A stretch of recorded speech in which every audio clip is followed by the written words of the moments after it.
সম্মানিত দর্শক, আপনারা দেখতে পাচ্ছেন আমি এখন সিলেট জাফলংয়ে অবস্থান করতেছি। জাফলংয়ে দেখেন পাহাড় ধসে পাহাড়ি ঢল নেমে আসতেছে এবং পাহাড়ি ঢল নেমে এই তো দেখেন আপনারা উজানের দিকে চলে যাচ্ছে। এই দেখেন চলে যাচ্ছে উজানের দিকে। আসলে আমি একটা পাহাড়ের মধ্যে অবস্থান করতেছি। দেখেন কি পরিমাণ জলস্রোত, এই স্রোতগুলো চলে যাচ্ছে নদীতে।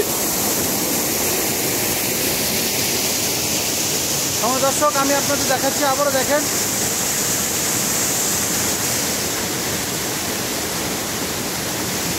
ওয়াও কি রোমান্টিক দৃশ্য, প্রাকৃতিক দৃশ্য, প্রাকৃতিক রোমান্টিক না প্রাকৃতিক রোমাঞ্চকর দৃশ্য। সরি তা আবারও ভুল বললাম।